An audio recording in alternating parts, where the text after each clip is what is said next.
Please welcome to speak to us the funniest man on earth, a performer of legendary comic genius, a children's book author of profound depth, an individual of enormous compassion who is doing so much to make our world a better place, the great Jim Carrey.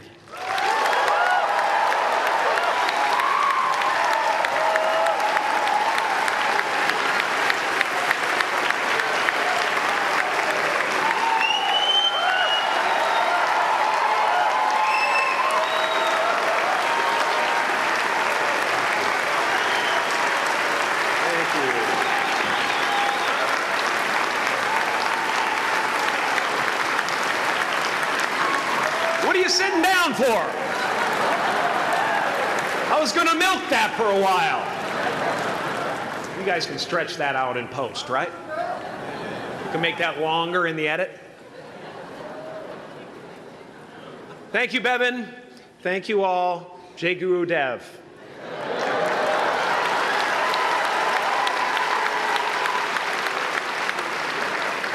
I brought one of my paintings to show you today. I hope you guys are going to be able to see it okay. It's not one of my bigger pieces, so you might want to move down front. Get a good look at it. Faculty, parents, friends, dignified guests, graduating class of 2014, and all the dead baseball players coming out of the corn to be with us today. After the harvest, there's no place for them to hide. Fields are empty. There's no cover there. I'm here to plant a seed today, a seed that will inspire you to move forward in life with enthusiastic hearts and a clear sense of wholeness. The question is, will that seed have a chance to take root? Or will I be sued by Monsanto and forced to use their seed?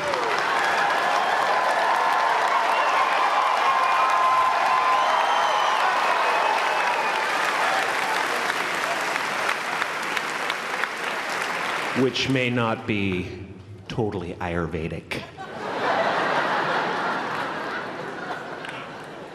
Excuse me if I seem a little bit low energy today, whatever this is. I slept with my head to the north last night. Oh man! Oh man! You know how that is, right, kids? Yeah. Woke up right in the middle of Pitta, couldn't get back to sleep till Vata rolled around. Crazy.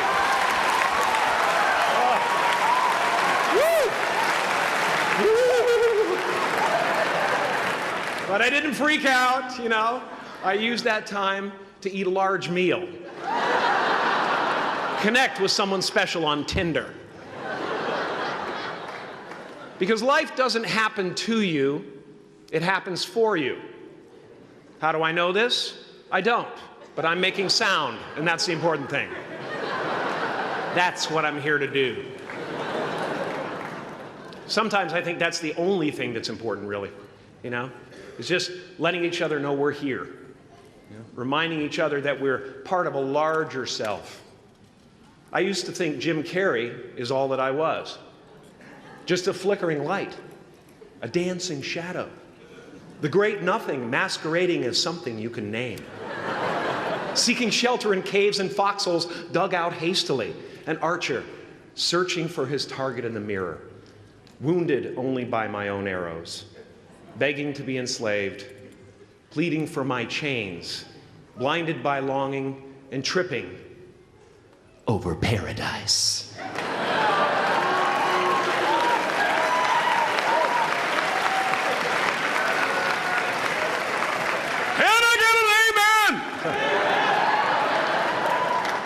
You didn't think I could be serious, did you? I don't think you understand who you're dealing with. I have no limits.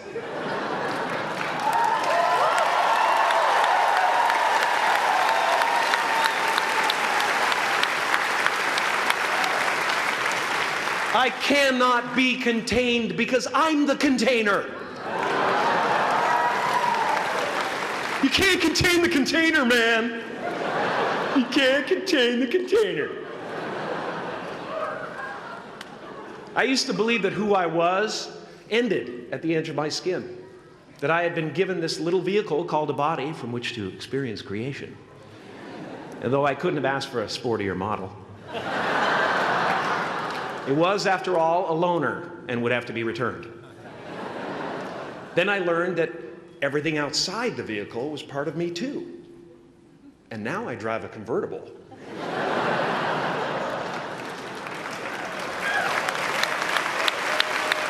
Yeah, man. Top down, wind in my hair. Woo! I am elated and truly, truly, truly excited to be present and fully connected to you at this important moment in your journey. I hope you're ready to open the roof and take it all in. Okay, 4 more years then. They're obviously not ready. Just need some more cooking. Now, I want to thank the trustees, the administrators, the faculty of MUM for creating an institution worthy of Maharishi's ideals of education, a place that teaches knowledge and experience, the knowledge and experience necessary to be productive in life, as well as enabling the students through transcendental meditation and ancient Vedic knowledge to slack off twice a day for an hour and a half.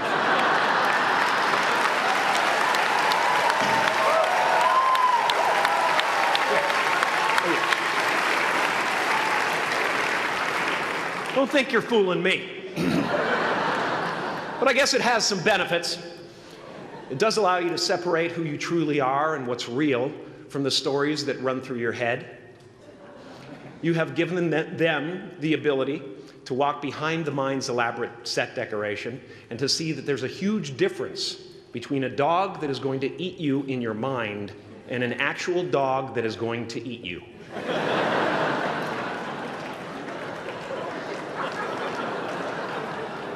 That may sound like no big deal, but many never learn that distinction. And they spend a great deal of their lives living in fight or flight response. I'd like to acknowledge all of you wonderful parents.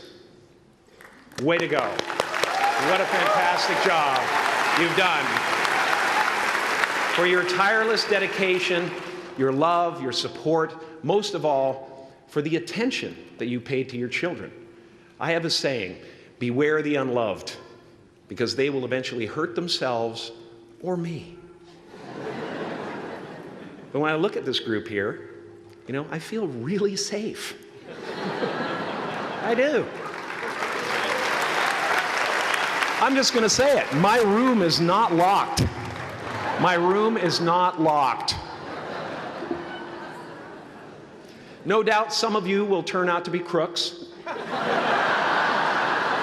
But white-collar stuff, you know, Wall Street, that type of thing, you know, crimes committed by people with self-esteem. Stuff parents can still be proud of in a weird way. And to the graduating class of 2017, -3, you didn't let me finish.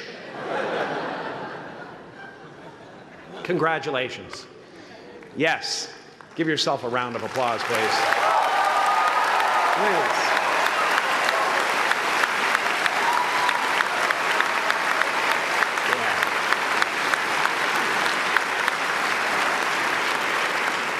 You are the vanguard of knowledge and consciousness, a new wave in a vast ocean of possibilities.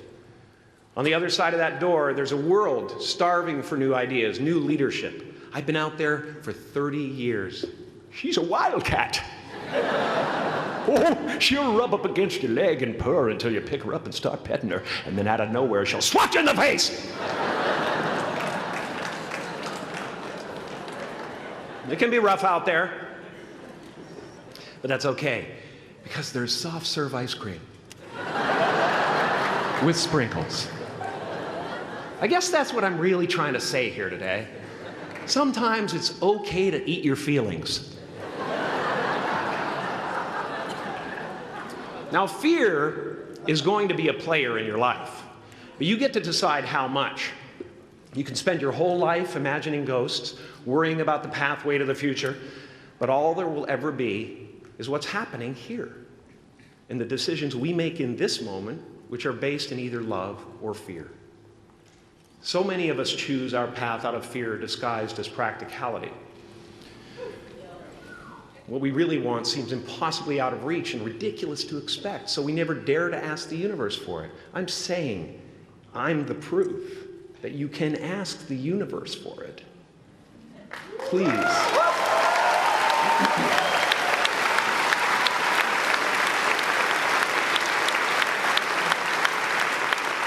And if it doesn't happen for you right away, it's only because the universe is so busy fulfilling my order.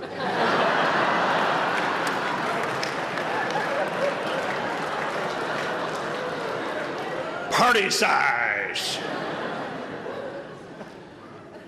My father could have been a great comedian, but he didn't believe that that was possible for him.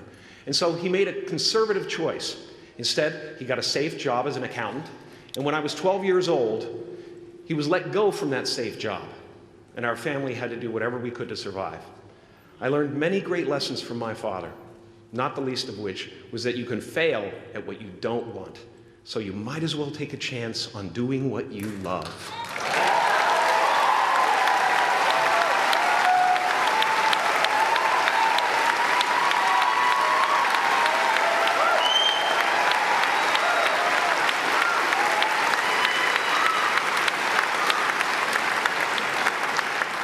It's not the only thing he taught me, though.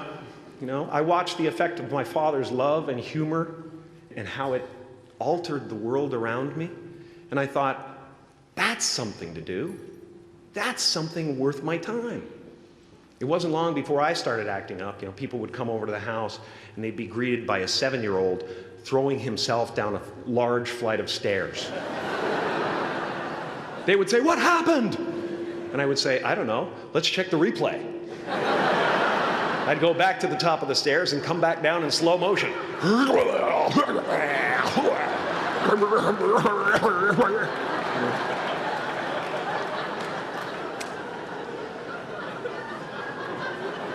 It was a very strange household. My father used to brag that I wasn't a ham, I was the whole pig. And he treated my talent as if it was his second chance. When I was about 28, after a decade as a professional comedian, I realized one night in LA that the purpose of my life had always been to free people from concern, just like my dad. And when I realized this, I dubbed my new devotion the Church of Freedom from Concern. The Church of FFC.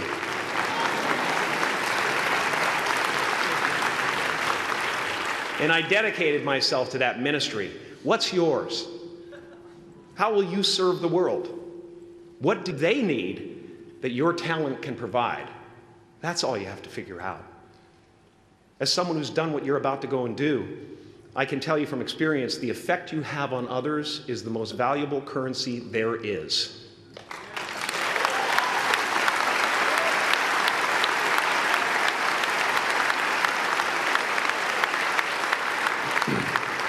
Because everything you gain in life will rot and fall apart, and all that will be left of you is what was in your heart. My choosing to free people, from concern got me to the top of a mountain. Look where I am. Look what I get to do. Everywhere I go. I'm going to get emotional because when I tap into this, it really is extraordinary to me. I did something that made people present their best selves to me wherever I go.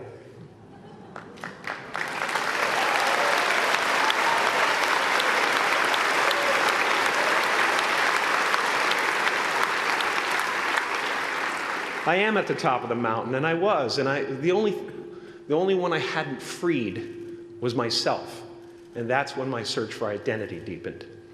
I wondered who I'd be without my fame. Who would I be if I said things that people didn't want to hear? Or if I defied their expectations of me? What if I showed up to the party without my Mardi Gras mask and refused to flash my breasts for a handful of beads? I'll give you a moment to wipe that image out of your mind. But you guys are so ahead of the game. You already know who you are. And that peace that we're after lies somewhere beyond personality, beyond the perception of others, beyond invention and disguise, even beyond effort itself. You can join the game, fight the wars, play with form all you want, but to find real peace, you have to let the armor go. Your need for acceptance can make you invisible in this world. Don't let anything stand in the way of the light that shines through this form. Risk being seen in all of your glory.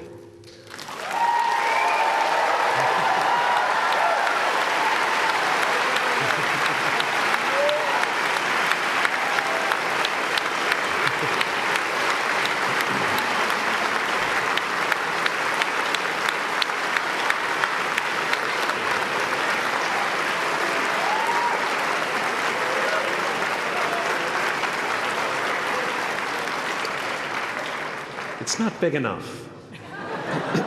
This painting is big for a reason. It's called high visibility. It's about picking up the light and daring to be seen. Here's the tricky part. Everyone is attracted to the light. The party host up at the top, who thinks unconsciousness is bliss and is always offering to drink from the bottles that empty you.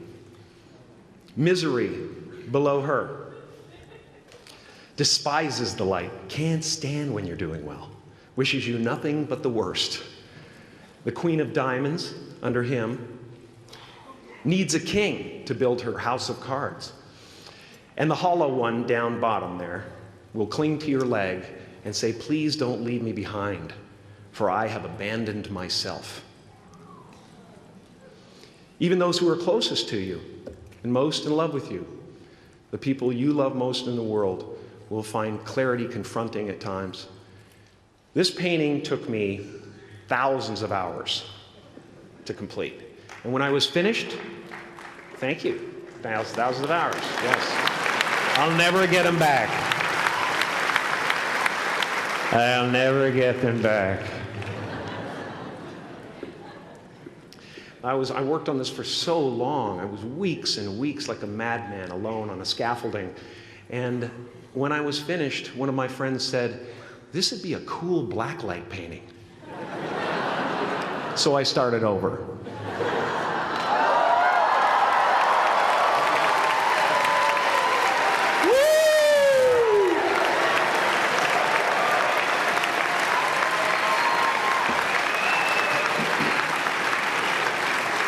Welcome to Burning Man.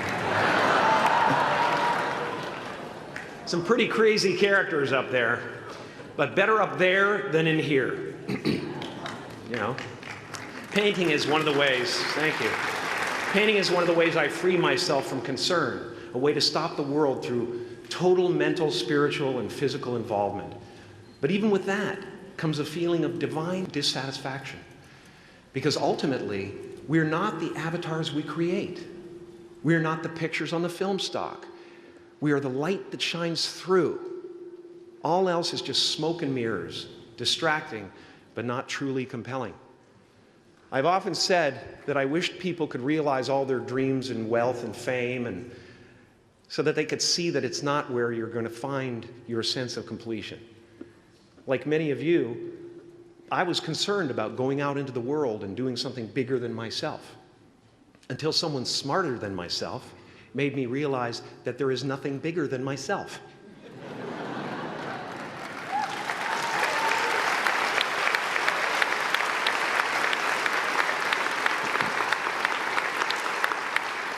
My soul is not contained within the limits of my body. My body is contained within the limitlessness of my soul. One unified field.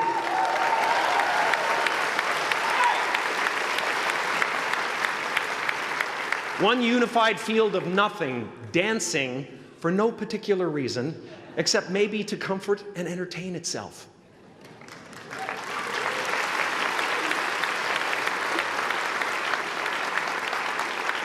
As that shift happens in you, you won't be feeling the world, you'll be felt by it. You'll be embraced by it. Now I'm always at the beginning. I have a reset button, and I ride that button constantly. Once that button is functioning in your life, there's no story that the mind could create that will be as compelling.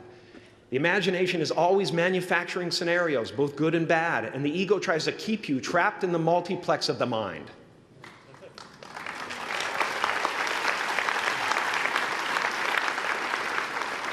Our eyes are not viewers, they're also projectors that are running a second story over the picture that we see in front of us all the time.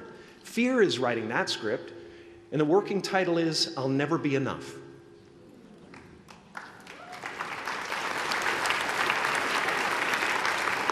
Now you're going to look at a person like me and say, how could we ever hope to reach those kind of heights, Jim? How can we make a painting that's too big for our home? How do you fly so high without a special breathing apparatus? This is the voice of the ego. And if you listen to it, there will always be someone who's doing better than you. No matter what you gain, ego will not let you rest. It will tell you that you cannot stop until you've left an indelible mark on the earth, until you've achieved immortality. How tricky is this ego that it would tempt us with the promise of something we already possess?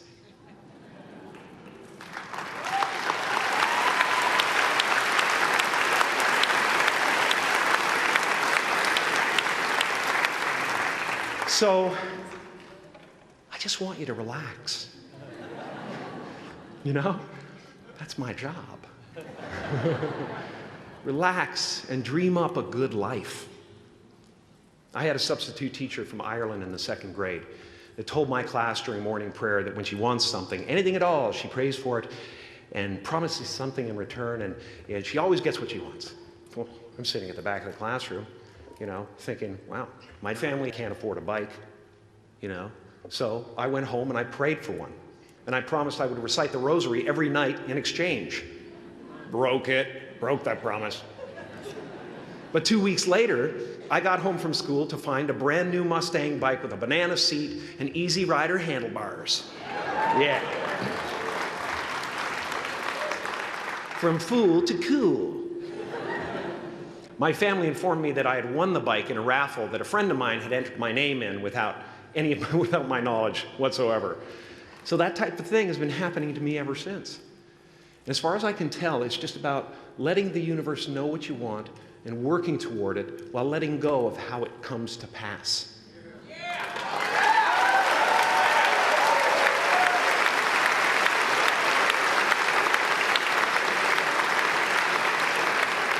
Your job is not to figure out how it's going to happen for you, but to open the door in your head. And when the door opens in real life, just walk through it.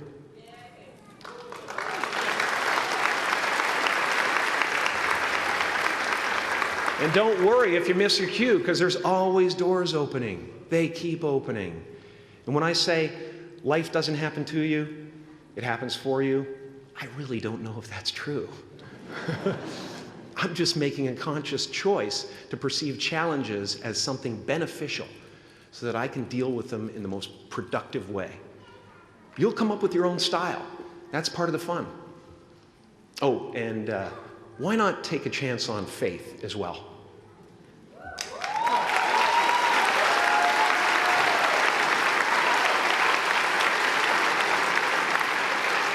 Take a chance on faith. Not religion, but faith.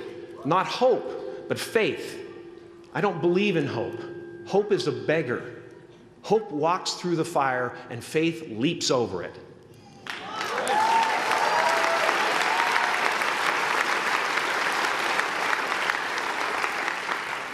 You are ready and able to do beautiful things in this world. And after you walk through those doors today, You will only ever have two choices, love or fear. Choose love, and don't ever let fear turn you against your playful heart. Thank you so much. Thank you, Udell. I'm so honored.